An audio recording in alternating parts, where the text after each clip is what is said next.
Hello દોસ્તો, સ્વાગત છે તમારું મારી આ યુટ્યુબ ચેનલમાં। આજે હું તમારા માટે એક સરસ મજાનો કંડક્ટરમાં પૂછાય એવા પ્રશ્નોનો વિડીયો લઈને આવ્યો છું। તો તમે ખાસ કરીને જોવાનું ભૂલતા નહીં, કારણ કે આ એક્ઝામમાં કંડક્ટરમાં જીકે, ઇતિહાસ, ભૂગોળ અને કમ્પ્યુટર ઉપર વધારે ગુણભાર હોવાથી તેના સારા એવા ક્વેશ્ચનો લઈને દરરોજ હું વિડીયો બનાવતો રહીશ, સમય મળે એટલે। તમે આવા વિડીયોને જોવાનું મિસ ના કરતા। ચલો તો હવે સ્ટાર્ટ કરી દઈએ। ફર્સ્ટ ક્વેશ્ચન, ભારત શબ્દ કઈ પ્રાચીન નદીના નામ પરથી આવ્યો છે? Option A Ganga, option B Narmada, option C Sindhu કે ઓપ્શન ડી બ્રહ્મપુત્ર। આનો રાઈટ આન્સર થશે ઓપ્શન સી સિંધુ। જ્યારે આપણા દેશમાં ઈરાનીઓ અને ગ્રીકો હતા, જે ઇન્ડસ તરીકે ઓળખાતા હતા, આ સિંધુ નદીને તેઓ ઇન્ડસના નામથી ઓળખતા હતા, જેનો સંસ્કૃતમાં અર્થ સિંધુ એવો થાય છે। ઓકે, હવે તમને આમાં સમજાઈ ગયું હશે। તો નેક્સ્ટ ક્વેશ્ચન લઈએ। ગુજરાતનો નીચે પૈકી કયો જિલ્લો સમુદ્રને સ્પર્શતો નથી? Option A Amreli, option B Tapi, option C Valsad કે ઓપ્શન ડી નવસારી। આમાં આપણો રાઈટ આન્સર થશે ઓપ્શન બી તાપી,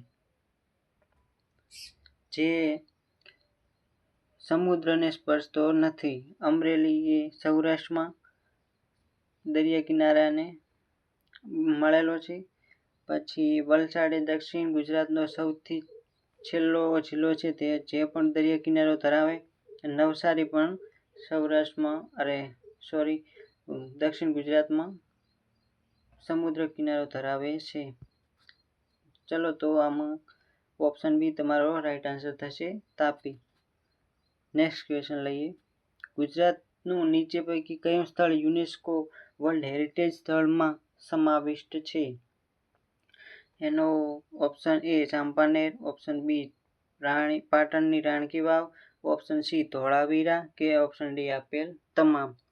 તો આનો રાઈટ આન્સર થશે આપેલ તમામ, કારણ કે ચાંપાનેરને 2004માં વર્લ્ડ હેરિટેજ સાઇટમાં સ્થાન મળ્યું, અને પાટણની રાણકી વાવને 2014। પછી ધોળાવીરા જે કચ્છ જિલ્લામાં આવેલું છે, એ 2021માં વર્લ્ડ હેરિટેજ સાઇટમાં એને સ્થાન મળેલું છે। ઓકે, તો નેક્સ્ટ ક્વેશ્ચન લઈએ। ગાંધીજી દ્વારા કઈ સાલમાં ગુજરાત વિદ્યાપીઠની સ્થાપના થઈ હતી? Option A 1915, option C 1925, B 1920, D 1928। આનો રાઈટ આન્સર થશે ઓપ્શન બી 1920માં ગાંધીજી દ્વારા ગુજરાત વિદ્યાપીઠની સ્થાપના કરવામાં આવી હતી।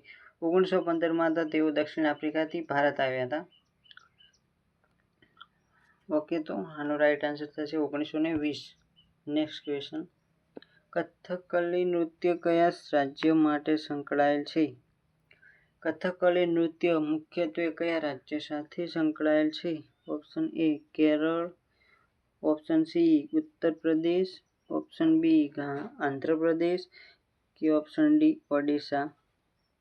આનો રાઈટ આન્સર થશે ઓપ્શન એ કેરળ। ઉત્તર પ્રદેશમાં કથક નૃત્ય થાય છે, આંધ્રપ્રદેશમાં કુચીપુડી, પછી ઓડિશામાં ઓડિસી નૃત્ય થાય છે। નેક્સ્ટ ક્વેશ્ચન, ભીલ સેવા મંડળ દાહોદની સ્થાપના કોણે કરી હતી? દયાભાઈ નાયક, અમૃતલાલ ઠક્કર, મહાત્મા ગાંધી કે મોરારજી દેસાઈ। આનો રાઈટ આન્સર થશે ઓપ્શન બી અમૃતલાલ ઠક્કર દ્વારા ભીલ સેવા મંડળ દાહોદની સ્થાપના કરવામાં આવી હતી. નેક્સ્ટ ક્વેશ્ચન, બિંદુ સરોવર ક્યાં આવેલું છે?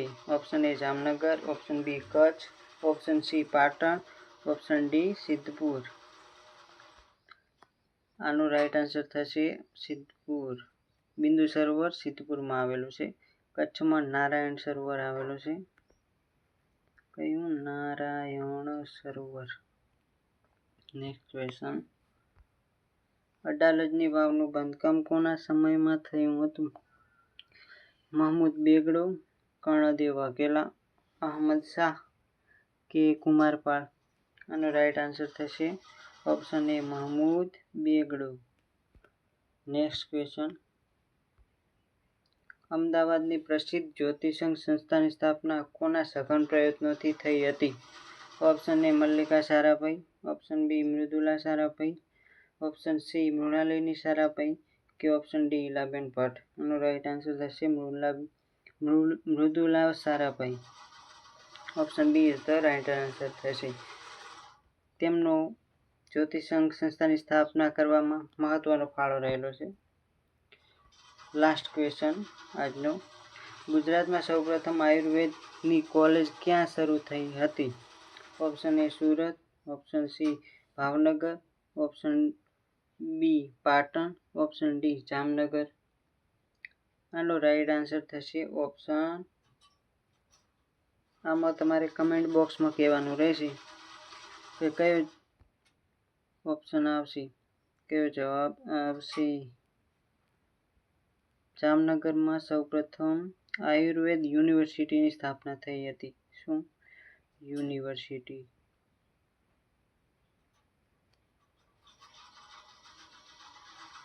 આનો જવાબ કાલના લેક્ચરમાં, કાલના વિડીયોમાં મળશે. Okay bye, thank you. Video ગમે તો લાઈક કરજો.